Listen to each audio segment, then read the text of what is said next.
Assalamu alaikum dear students. This is our third lecture. आज हम relation से ख़ास किस्म का रिलेशन जो है वो पढ़ेंगे और उसका नाम है function.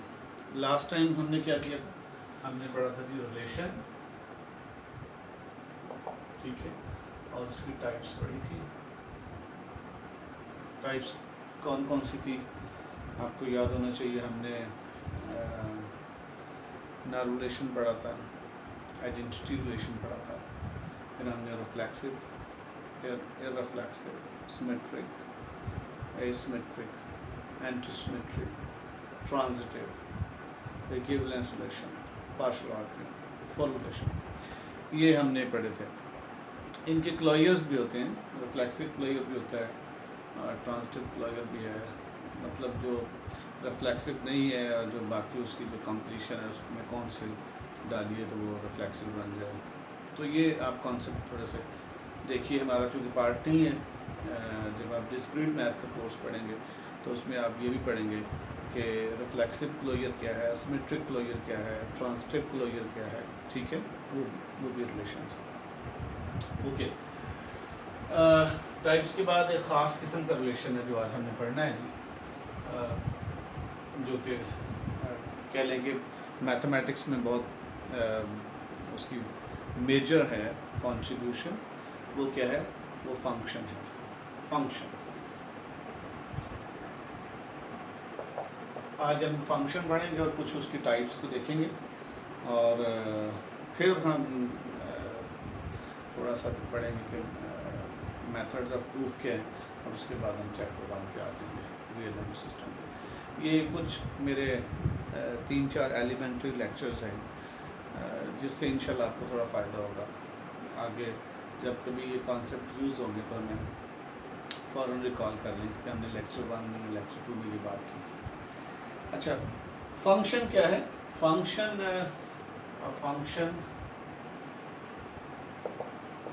Is a rule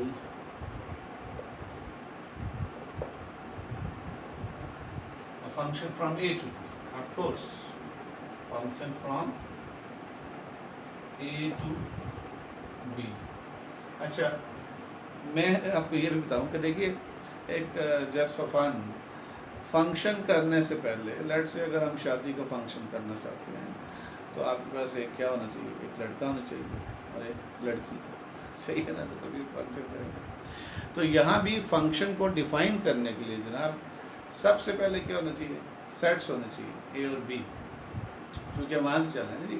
function जो है ये भी कार्टेशियन प्रोडक्ट, ये एक रिलेशन है ख़ास किस्म का। रिलेशन जो है वो क्या हमने कहा था, relation on A, relation from A to B, ठीक है, दोनों। तो ए के ऊपर बी फंक्शन डिफाइन कर सकते हैं जो ए से ए हो, और ए से बी भी कर सकते हैं। तो लेट से यहाँ पे हम थोड़ा ए और बी डिफरेंट सेट्स ले लेते हैं, और आप ये भी कह सकते हैं कि late A and B be two non-void sets. Void mean empty, non-empty sets. A and B be two non-empty sets. A function from A to B is a rule that assign to each element of A a unique element of B। क्या जी? To each element of A a unique element of B। दो बातें। Function भी ख़ास किस्म का relation, ये ख़ास किस्म का रिलेशन है, ठीक है। इसका मतलब हर फंक्शन एक रिलेशन है, लेकिन हर रिलेशन एक फंक्शन है नहीं है। To each element of A, यानी कि ए के सारे एलिमेंट्स जो हैं वो ऑक्युपाइड हों, ठीक है, और B a unique element of B. अब बी जो है ए का मतलब 1 है, 1 अगर 2 पे आ गया तो फिर 1 जो है वो अब 3 के साथ जो है वो मैचिंग नहीं कर सकता, ठीक है। अगर ए ले लें आप जी 1 2 3 और B ले लें ABC, ठीक है।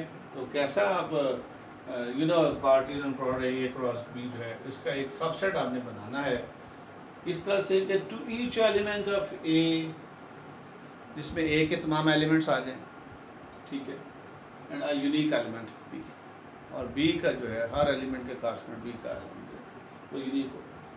और कैसे, देखिए ये बना सकते हैं आप सेट 1A बना सकते हैं और फिर 2A बना सकते हैं और फिर 3B। क्या ये एक रिलेशन है? यस, सबसेट है जी A क्रॉस B का। क्या है, हमने कहा था रिलेशन क्या है, any subset of A cross B। और ये रिलेशन देखिए इसमें A के सारे एलिमेंट्स यूज हो रहे हैं to each element of A, यानी कि A में 1 2 3 तीनों। A unique element of B, यानी कि 1 mapped on to A। Yes, 1 के कितने इमेजेस हैं? 1 का एक ही इमेज है। 2 के कितने इमेजेस हैं? 1 का कोई और इमेज नहीं है। 1 ये हो कि 1 A B हो, इसके कॉरस्पॉन्डिंग ये सेट बना लें, 1 का A भी हो, 1 का B भी हो, और 2 का B हो, और 3 का C हो, तो क्या ये फंक्शन होगा? 1 का A भी है, 1 का B भी है, ये देखें, तो ये फंक्शन नहीं है।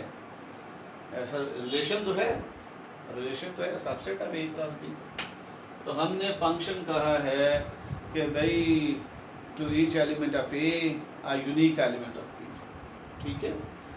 A के सारे एलिमेंट्स A 1 2 3 तीनों यूज हो रहे हैं, और 1 के कितने आंसर हैं? एक ही है। 2 के कितने इमेजेस हैं? एक ही है। इसको चलें, इसको एक और अंदाज से देखते हैं। इस तरह से अगर थोड़ा सा डिफिकल्ट लग रहा है, हम एक और अंदाज से देखते हैं। वो क्या है, अब देखिए, ये A है, ये B है, और ये हम फंक्शन बनाना चाहते हैं इसे 1 2 3 ABC। अब देखिए 1 is mapped on to A, 2 is mapped on to A, 3 is mapped. अब देखिए to each element of A fully utilised है।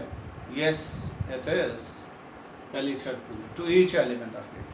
और दूसरी शर्त क्या है? A unique element of B, यानी कि 1 उधर कितने एलिमेंट के साथ अटैच्ड है? 1 एक ही एलिमेंट। अगर इसको फंक्शन को इसको हम ऐसे पढ़ते हैं कि f ऑफ 1 जो है वो A है, और f ऑफ 2 जो है वो भी A है, और f ऑफ 3 जो है वो क्या है? B है। ये देखिए, यानी कि 1 के कितने इमेजेस हैं? यूनिक। 2 के कितने इमेजेस हैं? यूनिक। और 3 के कितने इमेजेस हैं? यूनिक। तो दोनों बातें पूरी हैं, ठीक है। अ फंक्शन, पहले तो A और B दो नॉन एम्प्टी सेट्स हैं, ठीक है। Function from A to B is a rule that assigns to each element of A capital A a unique element of capital B। Yes it is a function, yes it's a function, okay. चलिए कोई और example देखिए। अगर हम you देख लें 1 2 3 4 A B C, this is it a function? आप बताइए, क्या ये फंक्शन है? ये A है, ये B है। This is not a function. देखिए 3 बच गया, 3 जो है यूटिलाइज नहीं है। To each element of A, first जो कंडीशन हमारी फंक्शन के लिए है, डेफिनेशन जो हमने बनाई थी, हमारी फर्स्ट कंडीशन जो है वो सेटिस्फाइड नहीं है, लिहाजा ये क्या है? ये फंक्शन है। ये देखिए, ये ऑक्युपाइड है। एक और बनाइए, ये A है, ये B है, और हम फंक्शन बनाना चाहते हैं 1 2 3 4, और A B C D। 1 is mapped on this, 1 is mapped, 2 is mapped on this, 4 and 3। अब देखिए, is it a function? No, this is not a function। 1 जो है mapped on to A B है, and 1 mapped on to C B है। यानी कि आप देखिए f of 1 जो है वो A B है, और f of 1 जो है वो C B है। तो ये जो है अलाउड नहीं है। ये to each element of A तो सही है, लेकिन यूनिक एलिमेंट ऑफ बी जो है वो बात गलत हो गई। तो 1 के उधर कितने इमेजेस हैं? 1 के 2 इमेजेस हैं। 1 is mapped on to A and 1 is mapped on to C. तो इसको हम मैथमेटिकल फंक्शन नहीं कहते, राइट? हमने कहा है to each element of A unique element of B. Okay, so this is not a function, this is not a function. एक और एग्जांपल देखिए। अब इस एग्जांपल हम थोड़ा चेंज करते हैं, नए एग्जांपल बनाते हैं।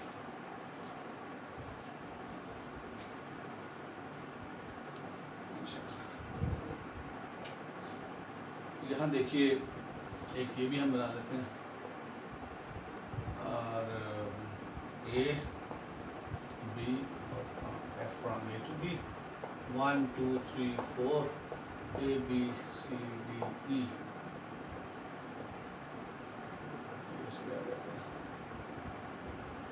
ओके, देखिए, is it a function? Yes, yes it is a function, क्योंकि to each element of A सही है, 1 और 2 दोनों ए पे मैप कर रहे हैं, कर जाएं। हमें इससे कोई गर्ज नहीं है कि इसके बेशक सारे एक पे मैप कर जाएं, ठीक है? बेशक सारे कांस्टेंट फंक्शन भी तो होता है ना जी। अगर आप ये लिख देते हैं कि f x is equal to 5, तो एफ ऑफ 1 भी 5 है, एफ ऑफ 2 भी 5 है, सारे 5 होंगे। दादा ये सारे के सारे भी एक पे मैप कर सकते हैं, हमें इससे इसकी गर्ज नहीं है कि वो उसका आंसर क्या आ रहा है। हमें ये देखना है टू ईच एलिमेंट ऑफ ए, पहले ये कि ए के सारे एलिमेंट्स हैं वो यूटिलाइज्ड हैं, और दूसरी बात ये है a unique element of B, ठीक है? लिहाजा अब ये आपको फंक्शन क्लियर हो गया, फंक्शन क्या है। अब फंक्शन को थोड़ा सा हम एक और अंदाज से देखते हैं। ओके,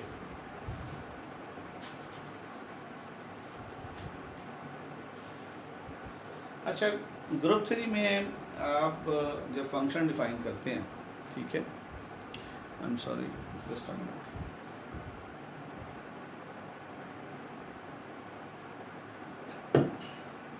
ओके, चलिए डस्टर भी पड़ा हुआ हमारा। अच्छा, जब ग्रुप 3 में आप कोई नया मैपिंग डिफाइन करते हैं, मैपिंग और फंक्शन, पहले तो ये कन्फ्यूजन दूर कीजिए।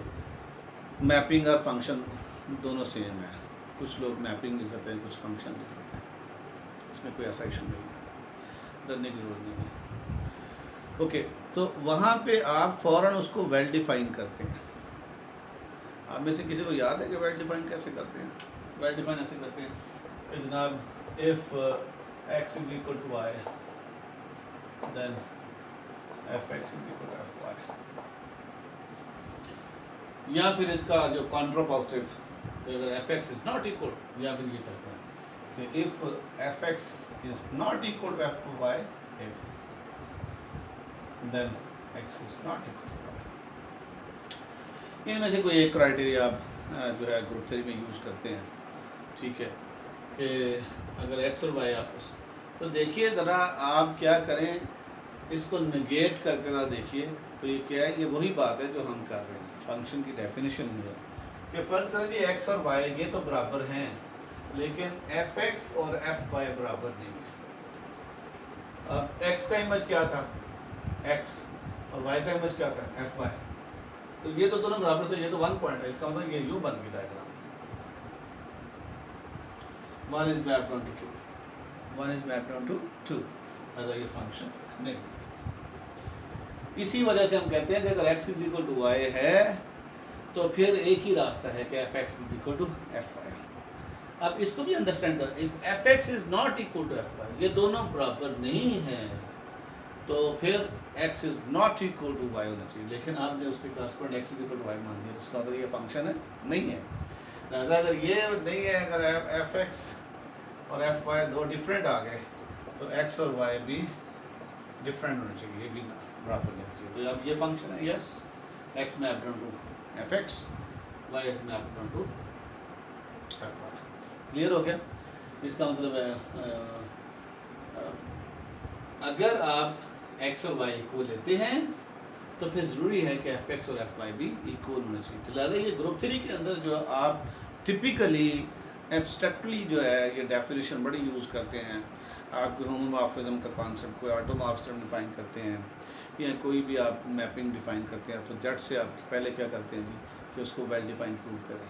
भाई ताकि वो ये साबित कीजिए और आपके दिल को तसल्ली हो जाए कि भाई मैंने जो मैपिंग डिफ़ाइन की है वो मैथमेटिकल मैपिंग है, वो फंक्शन है, मैथमेटिकल फंक्शन है, जो कि हमारी फंक्शन की डेफिनेशन है। To each element of A unique element of B. तो ये बी की जो यूनिक है उसको देखते हैं, और एक्स और वाई चूँकि आर्बिट्रेरी है तो टू ईच एलिमेंट ए तो वैसे ट्रू हो जाएगा, ठीक है। सो ये जो हमारा तरीक़ाकार है, जो हमारा स्टाइल है, ये जब भी कोई मैपिंग डिफ़ाइन करते हैं तो ये बात प्रूव करते हैं। तो बेसिकली हम फंक्शन की डेफिनेशन के ऊपर एम्फेसाइज कर रहे हैं कि भाई हमने जो डेफिनेशन ली है वो मैपिंग जो है, जो हमने मैपिंग ली है वो मैथमेटिकली एक फंक्शन है। ओके, अब चलिए थोड़ा सा आगे इसको एक और अंदाज से देखिए। आप देखिए क्या ये फंक्शन है, क्या ये फंक्शन है? ये ग्राफ जो है लेकिन फंक्शन का ग्राफ नहीं है, क्योंकि आप देखिए हमने कहा थी कि fx is equal to t फर्ज करें। इसका मतलब है कि x जो है वो t पे मैप कर रहा है अंडर f। x जो है वो t पे मैप कर रहा है। इसका मतलब जब उसका ग्राफ बनाते हैं, ये को फंक्शन है, ये को x है, ठीक है, और ये आपका फंक्शन क्या है, ये बेसिकली f है। तो जब ये करेंगे तो ये पॉइंट क्या हो जाएगा, ये पॉइंट हो जाएगा x, ठीक है, और f ऑफ x जब अप्लाई करते हैं तो ये t, this distance is t, xt, ये पेयर xt, ये पेयर क्या है, xt है। यानी कि f ये इस ग्राफ के तहत x जब आपका ये x डिस्टेंस है तो ये आप अवे हैं ओरिजिन से, तो x के ऊपर हमारी जो फंक्शन तक हमारी जो लेंथ है वो t है। तो यहाँ देखिए, यहाँ जब ऐसे करेंगे तो जब ये लेंथ को चेक करेंगे, ये कोई आप x लेते हैं तो 2 आ गए। अब ये कोई t है अगर, ठीक है, और ये कितना हो जाएगा, ये t1 हो जाएगा। अब क्वेश्चन है कि f ऑफ x जो है वो t है जी, कि f ऑफ x जो है वो t1 है, क्या है, ये लेंगे, ये लेंगे। कंफ्यूज्ड, और मैथमेटिक्स में हम कंफ्यूज नहीं होना चाहिए। हम इंटरेस्टेड नहीं है कि हमारे कान जो है वो फ्यूज़ हो जाए, इसलिए इस बात को एम्फेसाइज करने के लिए हम कहते हैं जनाब ये ग्राफ तो है लेकिन ये फंक्शन का ग्राफ नहीं है, और इसी को हम कहते हैं vertical line test. Vertical line test क्या है कि जो आपका ग्राफ है उसके ऊपर कहीं भी आप एक वर्टिकल लाइन लगा दीजिए, अगर वो एक से ज़्यादा पॉइंट्स के ऊपर उसको कट करती है, टच करती है, तो वो जो ग्राफ है वो फंक्शन का ग्राफ नहीं है। वो रिलेशन तो है, रिलेशन तो है, हो सकता है एलिप्स का रिलेशन, कोई रिलेशन ऐसे वो तमाम पेयर्स। एलिप्स क्या है, ये भी एक रिलेशन, ठीक है।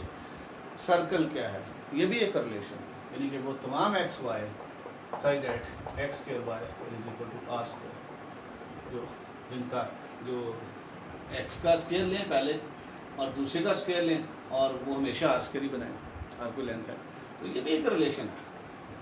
It's a relation but it's not a function. ये सर्कल एक रिलेशन है, एलिप्स एक रिलेशन है, हाइपरबोला रिलेशन है, ये सारे रिलेशन है, लेकिन ये सारे के सारे रिलेशन जो है वो फंक्शन नहीं है। हाउएवर हर फंक्शन एक रिलेशन है। तो हमारी जो डेफिनेशन है फंक्शन की, हमने उसको एम्फेसाइज किया है और आपको बताया है कि ये वर्टिकल लाइन टेस्ट जो है ये भी फंक्शन की डेफिनेशन को ही एम्फेसाइज कर रहा है। अब समझ आ गई कि हम इस तरह से कई जो है वो रिलेशन डिफाइन कर सकते हैं, लेकिन याद रहे कि हर रिलेशन आपका फंक्शन नहीं है। अच्छा, अब चलते हैं फंक्शन के बाद हम टाइप्स।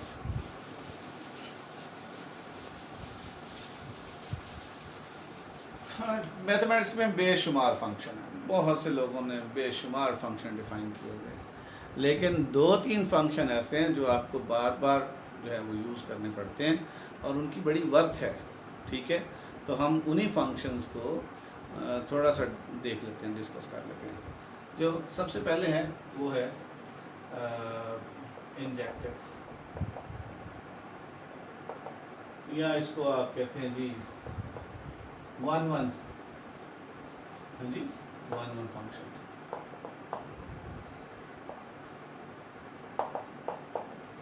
1 1 फंक्शन इंजेक्टिव, ये क्या है? कोई फंक्शन 1 1 होता है जी कि अगर ये तो आपका यूज़ होना ही होना है ना जी, 1 2 3 और इधर ए बी सी डी, तो इसका मतलब है कि जो इमेज है, इमेज जो है अगर ये इस पर मैप करता है ना 1 ए पे, तो ए इमेज बन जाता है 1 का अंडर दिस एफ, ठीक है ना, ये एफ है, ये ए है, ये बी है। इसका मतलब अगर इमेज का जो प्री इमेज है वो यूनिक हो, ठीक है, इमेज का प्री इमेज क्या हो, यूनिक हो, हर इमेज जो भी इमेज आपके पास है उसका यूनिक प्री इमेज हो, तो हम कहते हैं ये फंक्शन क्या है, ये 1 1 है, राइट। अब देखिए अगर 2 भी इस पे मैप कर दे तो अब ये फंक्शन 1 1 नहीं है, क्योंकि 1 का इमेज भी ए है, 2 का इमेज भी, और 3 जो है फर्स्ट सी पे चला जाता है, तो ये फंक्शन तो है, yes it is a function, but it is not 1 1। ये फंक्शन है लेकिन 1 1 नहीं है, क्योंकि 1 2 3 तीनों यूटिलाइज्ड हो रहे हैं, टू ईच एलिमेंट ऑफ ए वाली शर्त पूरी है, यूनिक वो भी पूरी है कि 1 के एक ही इमेज है, 2 का एक ही है, 3 का भी एक ही इमेज है, तो ये फंक्शन है लेकिन ये 1 1 नहीं है। 1 1 में हमने कहा है कि फंक्शन जो है वो 1 1 होगा अगर क्या है, if every image has a unique pre image, if every image in B has a unique pre image in A. अब इसको यूँ डिफाइन कर सकते हैं कि let f be a function from A to B, then f is said to be 1 1 if every image in B has a unique pre-image in A। तो इसका मतलब ये 1 1 नहीं है। और बनाइए 1 2 3 A B C D E 1 this yes it is। आप बताइए ये F है कि A है कि B है? Yes it is 1 1, ठीक है।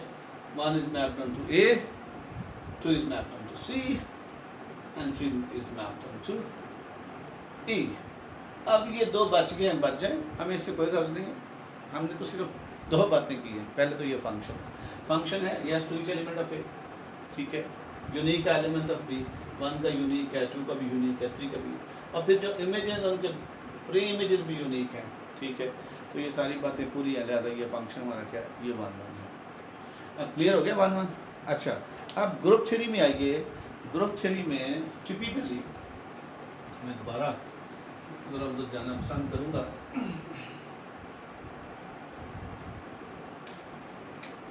जी ग्रुप थ्योरी में आप क्या करते हैं, टिपिकली आप कहते हैं अगर if f x is equal to f y then x is equal to y, f is 1 1, f is 1 1, ठीक है।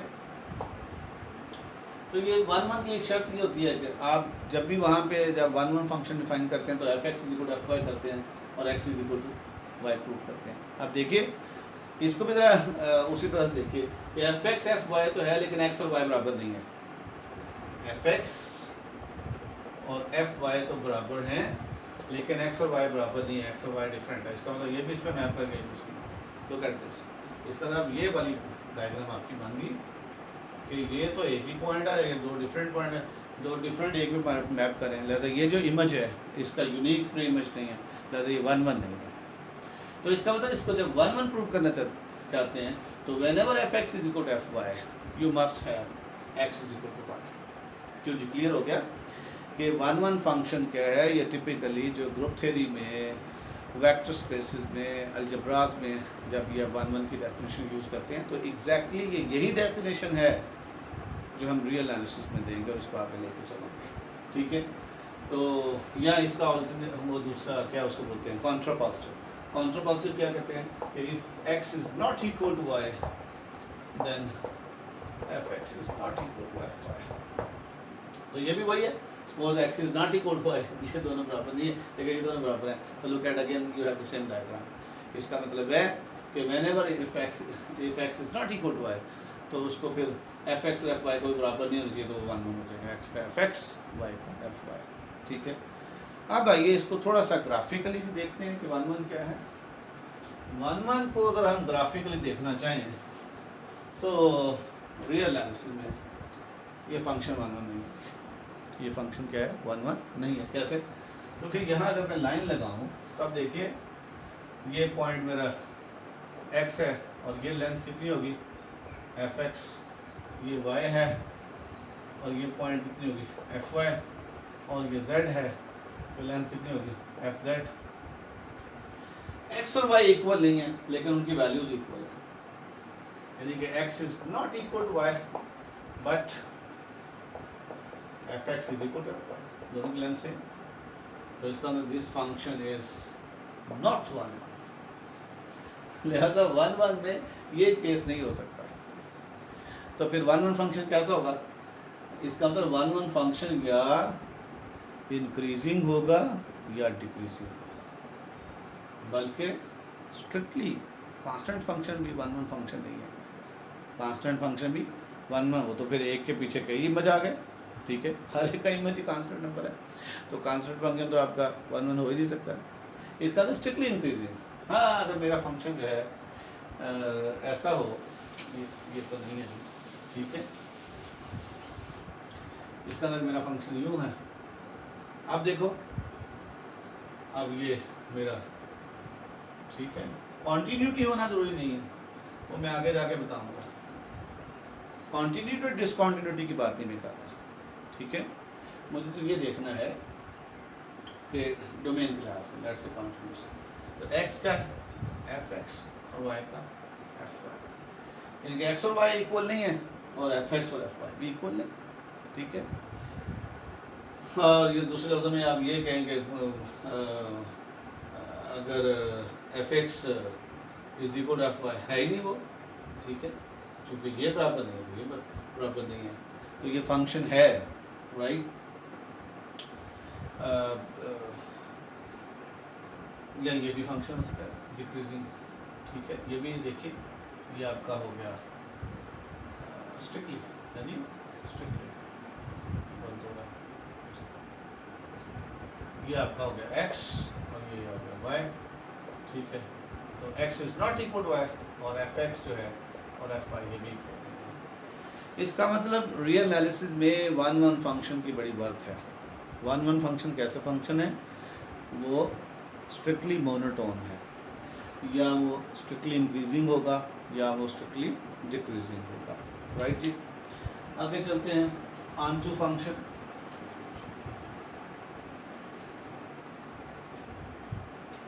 इसको कहते हैं हम सब्जेक्टिव और ऑन टू।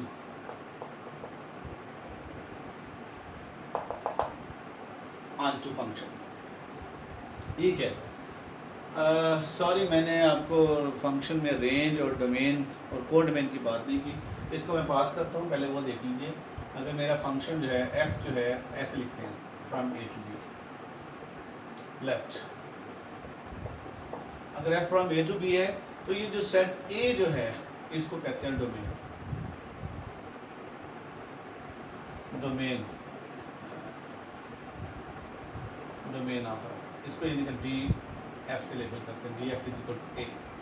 और ये सेट बी जो है इसको कहते हैं को डोमेन। और सेट ऑफ इमेजेस जो है वो subset of B containing those elements which are the images of the elements of A, यानी कि वो उसको रेंज बोलते हैं, ठीक है। और रेंज क्या है? Range R of f basically subset of B है, और ये क्या है? सबसेट ऑफ बी है, और इसके अंदर वो एलिमेंट्स आएंगे जो कि इमेजेस हैं ए का एलिमेंट्स। फॉर एग्जांपल देखिए, ये 1 2 3 है और A B C D E F. Look, ये ए और ये बी, क्या ये फंक्शन है? Yes, to each element of what is domain here? 1 2 3। What is codomain here? A, B, C, D, E, F, ये codomain. What is range of F? This is A, B। यानी कि क्या है? Set of images, set of images. अब समझ आ गई? ये मैं थोड़ा सा आइडिया आपको एलैबोरेट नहीं किया था। अगर function from A to B है तो जो ए जो सेट है उसको आप डोमेन कहते हैं और जो बी सेट है उसको आप कोडोमेन कहते हैं, और रेंज ऑफ द फंक्शन जो है वो सबसेट ऑफ बी होता है, containing those elements of B which are the images of the elements of A. Okay, look at here in this example 1 to 3 A B C D. अब यहाँ 1 to 3 जो है वो डोमेन है, ये सारा सेट कोडोमेन है, और जो ए और बी जो कि अटैच्ड हैं इधर, तो ये इमेजेस हैं, तो लिहाजा इनको हम कहते हैं रेंज। अब हम उसकी बात कर सकते हैं ऑन टू फंक्शन की, सब्जेक्ट फंक्शन को क्या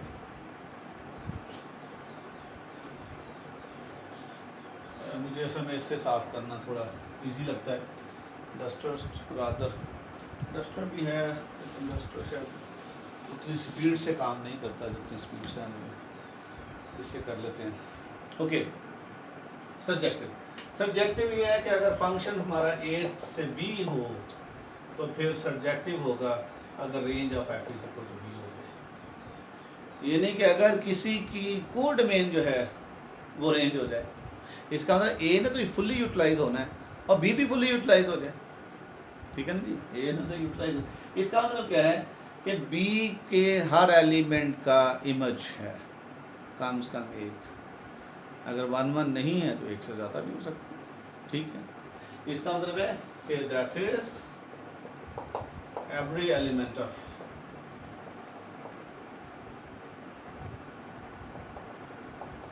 B has at least one pre-image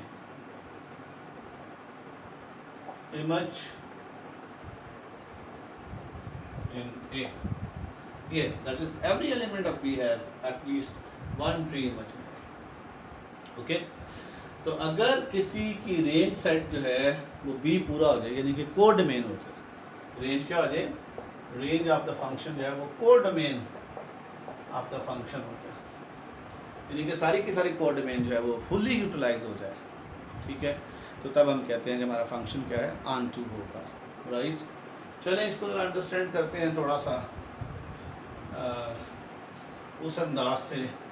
तो इसका मतलब जब आपने किसी फंक्शन को ऑन टू प्रूव करना है तो आप जो बी सेट का कोई एक एलिमेंट चूज़ कीजिए और दिखाइए कि जनाब ये देखिए ये इसका इमेज है, या उसका इमेज बना के दिखाइए, या कोई एक ऐसा एलिमेंट ढूंढिए। जब अलजबरा में आप किसी फंक्शन को ऑन टू करते हैं तो आप जब बी सेट का एक एलिमेंट पकड़ेंगे तो फिर ए से कोई एक एलिमेंट ऐसा दिखाइए कि उसके ऊपर जब वो मैपिंग जो आपने डिफ़ाइन की है वो उसके ऊपर अप्लाई करें तो आंसर दोबारा वो सेट एलिमेंट आ जाए। यानी कि हर कोई एक आर्बिट्ररी एलिमेंट चूज़ कीजिए और उसका जो है वो प्री इमेज दिखाइए, ठीक है। यहाँ पे अब रियल एनालिसिस में अगर क्योंकि अभी तो हम कैलकुलस की बात कर रहे हैं, फिर आगे चलेंगे, ठीक है। ग्राफ में ऑन टू फंक्शन क्या है, इसके ऊपर ज़रा सोचिए। ये फ़र्ज़ करें आपका जो है ये आपका डोमेन सेट है, ठीक है, इसने तो फुल्ली यूटिलाइज होना है, और ये आपका जो है वो फ़र्ज़ करेंगे रेंज सेट है बी। डोमेन ने तो फुल्ली यूटिलाइज, अब रेंज ने भी फुल्ली यूटिलाइज होना है। इसका मतलब अगर मैं यहाँ से लाइनें लगा दूँ यूँ, ज़रा देखिए अब तक इसको अंडरस्टैंड कीजिए, यूँ यूँ यूँ, तो ये डिब्बा बन गया। इसका मतलब है कि हमारा फंक्शन जो है वो यूँ ऐसे, ठीक है, ये इस किस्म का ऑन टू फंक्शन है। यानी कि बी के हर एलिमेंट, अगर आप देखें कि ये बी का एलिमेंट है, ये हमारा क्या था जी, ए डोमेन। तो अगर मैं देखूं कि ये डोमेन का एलिमेंट मौजूद है, यस, इसके पीछे आंसर है, लेकिन ये अगर देखें तो ये किसका, ये जो इमेज किसका इमेज है, तो वो तो टच ही नहीं किया उसको, ना तो ये फंक्शन ऑन टू नहीं है, this function is not on. हम तो कह रहे थे बी फुल्ली यूटिलाइज होना चाहिए, ज़्यादा ये जो बी का एलिमेंट है, क्योंकि आप देखिए ना जब इस एलिमेंट को देखते हैं इधर खींचेंगे तो इसका मतलब डोमेन का ये जो एक्स है ना, ये अगर टी है तो इस टी के पीछे ये एक्स पड़ा हुआ है। अगर आपकी डोमेन जो कोड डोमेन है फुल्ली यूटिलाइज होनी चाहिए, तो उसके किसी भी एलिमेंट के ट्रांसफार्म अगर ग्राफ में जाएं तो आपको डोमेन के अंदर एक एलिमेंट मिलना चाहिए, ठीक है। लेकिन जब हमने इसको देखा तो ये तो ग्राफ पर टच नहीं कर रहा, जैसा ये हमारा फंक्शन ऑन टू नहीं है। फिर ऑन टू कैसा होगा आप देखिए, दोबारा एक बनाइए ऑन टू फंक्शन के लिए, इसको थोड़ा सा गौर से ज़रा समझ लीजिए, ठीक है। ये देखिए, ये हमारी डोमेन ऑफ द फंक्शन है, ये हमारी को डोमेन यानी कि को डोमेन ऑफ द फंक्शन है, ठीक है। तो मैंने कहा था लाइनें लगा रहे हैं, यूँ यूँ, ठीक है जी, ये हो गया। तो इसका मतलब हमारा फंक्शन जो है वो स्टडीएबल है फ्रॉम हियर टू देयर, ठीक है। अगर मैं फंक्शन यहाँ से शुरू कर दूँ, अब हर एलिमेंट का कॉरस्पॉन्ड इमेज तो है, लेकिन इसका इमेज क्या है ये देखें, यहाँ से वो स्टडीएबल ही नहीं है, ठीक है। और यहाँ चलो अगर फंक्शन मेरा है ये जो मैंने दिखाया आपको, तो ये तो स्टडीएबल नहीं है, तो ये भी नहीं हो सकता। इसका फंक्शन को मुझे थोड़ा सा और पीछे खींचना पड़ेगा। कहाँ से शुरू करूँ? इसका तो मुझे शुरू जो है वो यहीं से करना पड़ेगा, ठीक है। शुरू कहाँ से करना पड़ेगा? या अगर मैं यहाँ से शुरू कर देता हूँ तब भी कोई इतराज़ नहीं, फिर यहाँ आना पड़ेगा मुझे, यहाँ आके फिर यहाँ जाके, ठीक है। फिर यहाँ से मैं यहाँ जाता हूँ, वापस आ जाता हूँ। लुक एट, अब देखिए क्या हर एलिमेंट के कॉरस्पॉन्ड इमेज मौजूद है? यस, फंक्शन है, ये डोमेन के हर एलिमेंट के कॉरस्पॉन्ड इमेज मौजूद है, फुली यूटिलाइज्ड है। क्या इसके हर एलिमेंट का, यहाँ देखिए दो मिल गए जी, ये जो आपका t है, ये आपको एक x मिल गया, एक y मिल गया, यानी कि x का आंसर भी ये fx जो कि t है, और y का आंसर fy, ये भी t लेंथ है। इसका मतलब x और y दोनों t के ऊपर मैप कर रहे हैं अंडर द फंक्शन f। यहाँ देखिए, ये इसको अगर आप देखें तो ये है जनाब, ये पॉइंट है x स्टार जो कि y स्टार के पीछे है। तो इसका मतलब इस तरह का जो ग्राफ है उसको जब आप स्टडी, दोनों तरफ से स्टडीएबल है, डोमेन के अंदर तो स्टडीएबल है ही है, अब रेंज भी फुली यूटिलाइज हो गई है, यानी कि रेंज का जो भी एलिमेंट है आपकी को डोमेन का, वो किसी ना किसी डोमेन के एलिमेंट का आंसर है। इसका मतलब ये है कि अगर मैं y belong to codomain of the function हूँ तो there exist on x belong to domain of the function such that fx is equal to y। अगर ऐसे कर दूँ तो इसका मतलब है, अगर ये मैं कर दूँ कि for corresponding arbitrary y belong to codomain there exists some x belong to df such that fx is equal to y, तो हमारा फंक्शन क्या होगा? हमारा फंक्शन ऑन टू होगा। Is that clear now? Okay, आगे चलते हैं। एक तीसरा फंक्शन जो कि अक्सर हम यूज़ करते हैं वो क्या है? अब देखिए, ये है 1-1 कॉरस्पॉन्डेंस, 1-1 कॉरस्पॉन्डेंस, या इसको कहते हैं बाइजेक्टिव। तो ये बाइजेक्टिव फंक्शन, चलो फंक्शन लिख देते हैं। कौन सा? नंबर 1 ये क्या हो? सब्जेक्टिव हो, ऑन टू हो, और नंबर 2 को क्या हो? इंजेक्टिव। अच्छा, किसी बच्चे ने मुझे पूछा था इनटू फंक्शन क्या? और भाई सारे फंक्शन इनटू फंक्शन होते हैं, ए इंटू बी। ज़रा इस बात है, कोई डोमेन से दूसरे सेट में जाएंगे तो ये कोई ख़ास बात नहीं है, और डोंट बी कंफ्यूज्ड। ये एफ ए इंटू बी लिख लेते हैं, बास किताबों वाले लिख लेते हैं, तो हमें इसको बात नहीं करना। एनालिसिस में ज़रा हमारा एजेंडा और है, हमने बहुत ज़्यादा आगे जाना है, बहुत ज़्यादा डीप कॉन्सेप्ट को डिस्कस करना है। तो ये तो अभी हम जस्ट आपके जो कॉन्सेप्ट है उनको रिफ़्रेश कर रहे हैं थोड़ा सा, जो आपने कैलकुलस में या किसी और सब्जेक्ट में ये चीज़ें सीखी है। तो देखिए, जो फंक्शन सब्जेक्टिव है, इंजेक्टिव है, वो अब दोनों बातें, जो इमेज का प्री इमेज भी यूनिक हो और वो भी फुल्ली यूटिलाइज हो, तो पिक्चर क्या बनेगी? पिक्चर ये बनेगी, यानी कि ये 1 2 3 है और ये ABC है, डी अगर बचता है ये इस पे ये इस पे ये इस पे। आप बताइए क्या ये बाइजेक्टिव है? नो, डी बच गया।